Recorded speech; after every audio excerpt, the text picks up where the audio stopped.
Hello everyone and welcome back to the EnvirotechOnline podcast. I'm Jed Thomas, editor of EnvirotechOnline, where we break down everything that's going on in the rapidly changing world of environmental monitoring today. Hi Jed, I'm Alan Booth, senior editor at ILM Media, and today we're venturing into territory most air and water professionals might still be overlooking: the new sources of pollution coming from data centres. That's right. Data centres are often framed as quite clean sites, in the history of our industrial economy. No chimneys, no waste pipes, no toxic stacks. But the reality on the ground, as we're learning, is increasingly troubling.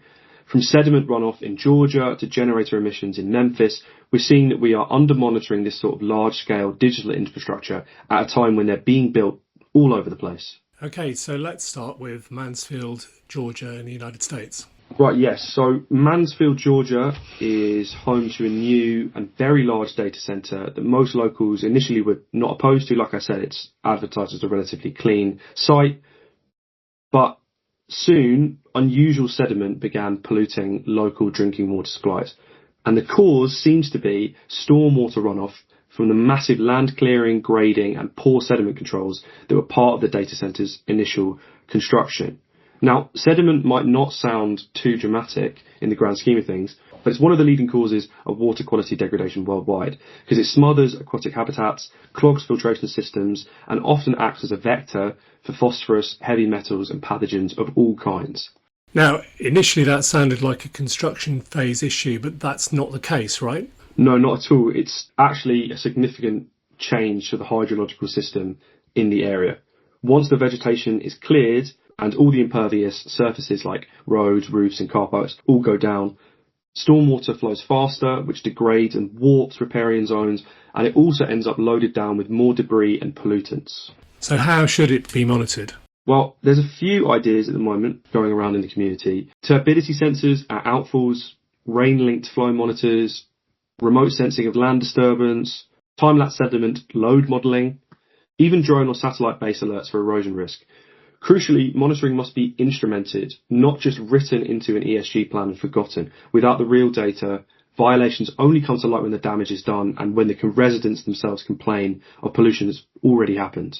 Okay, so that's the water dealt with, but data centres are also affecting air quality, right? Yeah, so the big story on this front comes out of Memphis, where a so-called compute gigafactory for training AI models was built in the last year.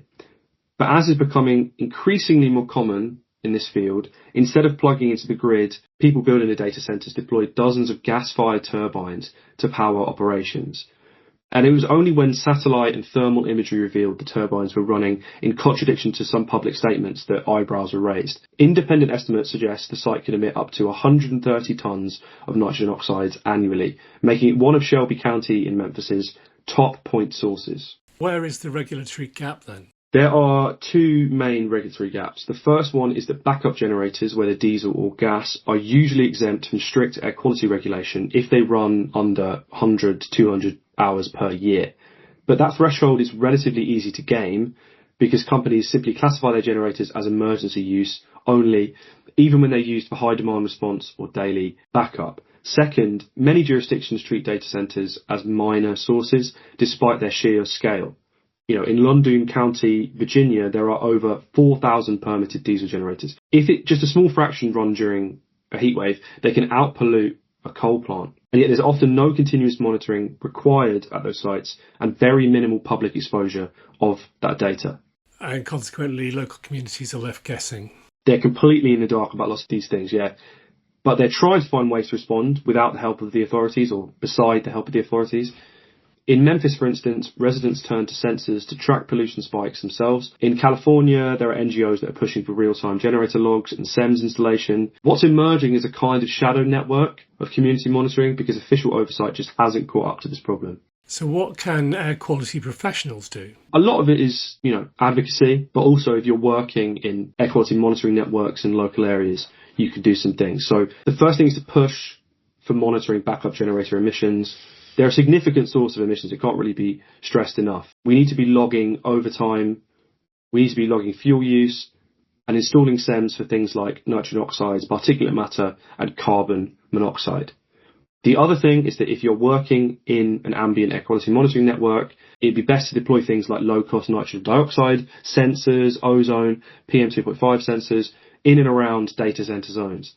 These can help to detect localized exposure events and build general maps of the pollution that's coming from these data centers. And yet most of this isn't happening, is it? It's not at the moment. Data centers are one of the fastest growing land use types, and yet they're completely slipping through the regulatory cracks.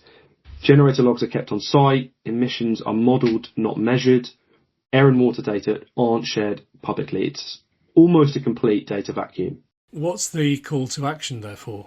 So we need to push for mandatory monitoring of combustion sources, public disclosure of data, and perhaps most importantly, permit reform to close the loops around temporary installations. All right, where can people go to dig into this further? Visit www.EnvirotechOnline.com. We've got directories of monitoring equipment, deep dive articles on industrial emissions, and ongoing coverage of the environmental impact of digital infrastructure. It's completely free to become a member, and it's a great way to stay ahead as this sector evolves. And don't forget to subscribe to the podcast so you never miss an update. Thanks for listening, everyone. Until next time. Cheers, Jed. Goodbye from me.